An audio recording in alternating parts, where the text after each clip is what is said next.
My boss told me, "You're fired because we hired an elite new recruit," although I had always worked diligently. When I replied, "That's great," he just smirked, not paying any attention. However, the next day when he came to the office, no employees remained. I've been working diligently for 20 years, and then one day, out of the blue, I received a notice of termination. Despite my dedication to the company, I was suddenly congratulated for being selected for workforce reduction. "We've hired a top-notch new recruit, so you're being let go.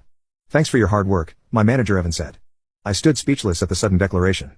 "It's unfortunate, but that's reality. You should regret your foolishness for opposing me," he added.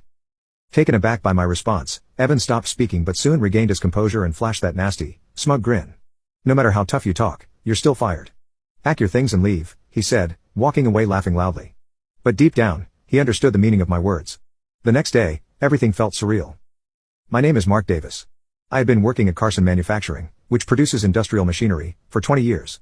Before I knew it, I had turned 43, having spent most of my time focusing on my work. Even though I'd been around for a long time, I was still a regular employee with no official position. It wasn't because of a lack of opportunities, but rather because I loved tinkering with machines more than anything else. I wanted to stay on the production floor forever. The company had offered me promotions several times, but I always deferred them. For me, the freedom to create machines was more important than a higher salary. Unfortunately, my happy days came to an abrupt end. Despite my 20 years of dedicated service, I was given a termination notice. It all began when Evan became my supervisor. My previous supervisors were hardworking and respectable mentors who would cover for my mistakes and collaborate with other departments to solve problems. Such a supportive culture had allowed Carson Manufacturing to gain a solid reputation in the industry despite being a small company. But all of that changed when the CEO was replaced, and his nephew, Evan, was transferred to our department. "I won't tolerate the lax atmosphere of this workplace.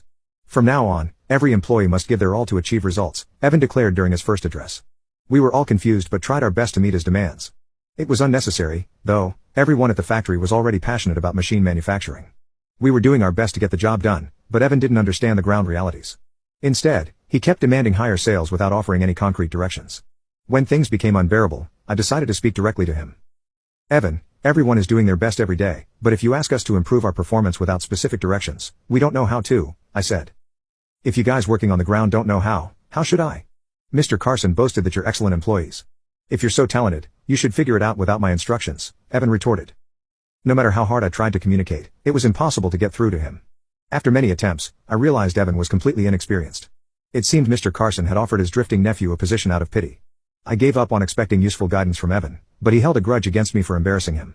He became more antagonistic after that. One day, Evan said to me, "I hear you're in your 40s, Mark. In other companies, you'd be considered a mid-level employee. Why are you still a regular employee here?" "I enjoy working on the production floor and want to continue doing so until the end," I replied. "No need for excuses. In other words, you're incompetent. We don't need incompetent employees here. But do your best to work hard." Whenever we crossed paths, Evan would make sarcastic remarks, but eventually, his insults weren't just directed at me.